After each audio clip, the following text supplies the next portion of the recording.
আল্লাহ পাক রব্বুল আলামিন বলেন ইল্লাস সাওম,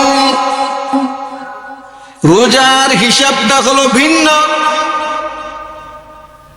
নামাজ, হজ, যাকাত, অন্যান্য ইবাদত একটা আমল করলে 10 থেকে 700 গুণ পর্যন্ত হতে পারে, কিন্তু রমজানের রোজার হিসাবটা হলো ভিন্ন।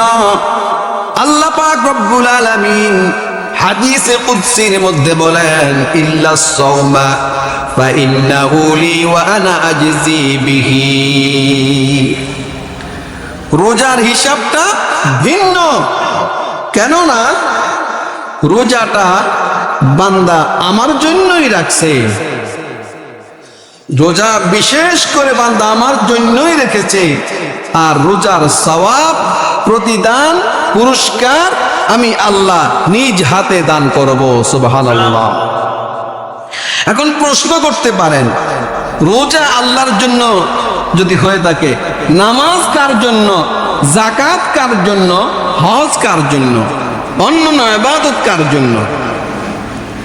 এর উত্তর হলো এই, নামাজ, যাকাত, হজ, কুরবানি, দান, সদকা, এই সব কিছু দুইটা রূপ হতে পারে। কয়টা রূপ?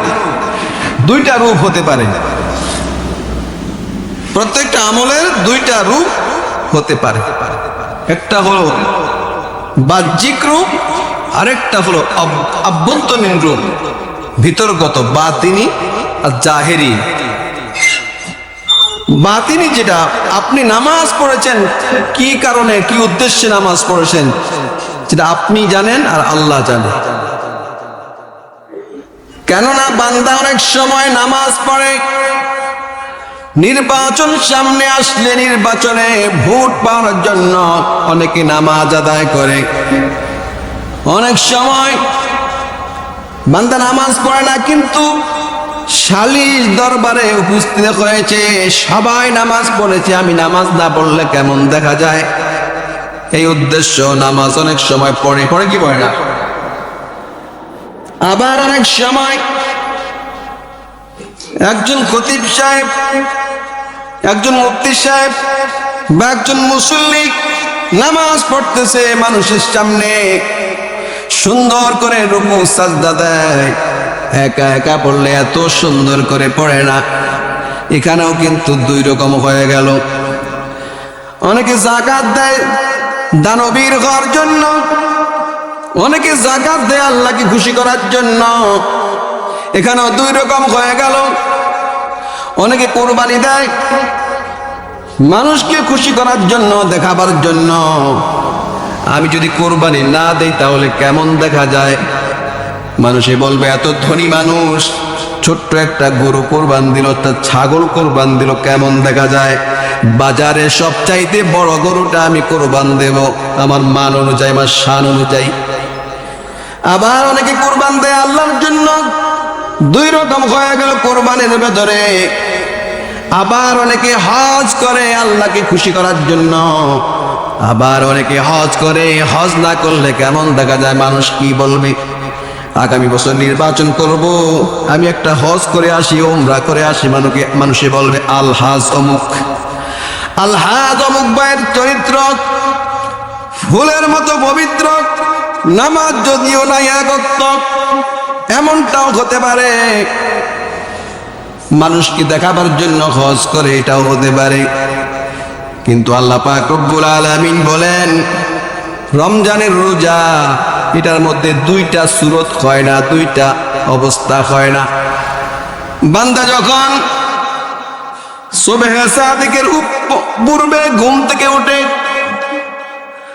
সেহরির শেষ সময় হলো 5টা, বরাবর 5টায় সেহরির শেষ সময়। আজকে প্রথম রোজার যখন 5টা বেজে যাবে, আল্লাহকে যে খুশি করার জন্য যারা রোজা রাখলো, 5টা বেজে গেলে আর খাবে না।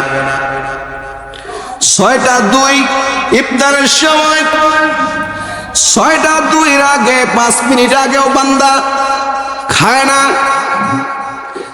সুন্দর সুন্দর খাবার আছে, দামি দামি খাবার পরিবেশন করা আছে বান্দার সামনে, দামি দামি খাবার।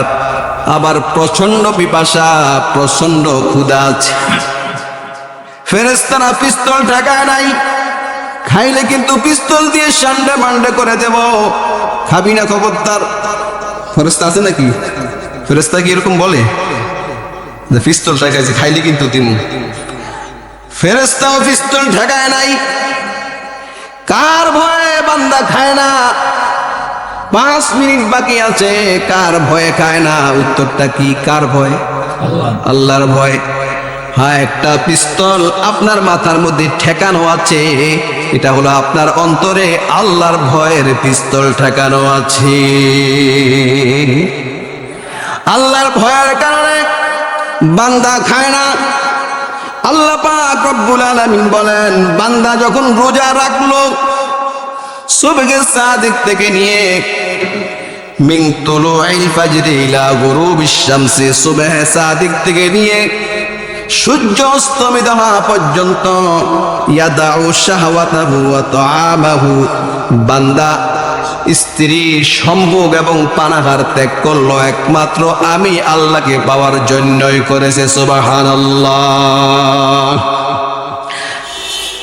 কারণ যদি আমার জন্য বান্দা রোজা না রাখতো, মানুষকে দেখাবার জন্য যদি রোজা রাখতো, 5টা সে 5টা লক্ষ্য রাখতো না, 5টা বেজেছে সেটা লক্ষ্য রাখতো না। ভোর রাত্রে সকাল বেলায় ফজরের আগে মানুষের দেখার আগে এক বেলা খেয়ে নিত, আবার দুপুর বেলা বাথরুমের মধ্যে ঢুকে হলো খেয়ে নিত, পানির নিচে ডুব দিয়ে হলো খেয়ে নিত।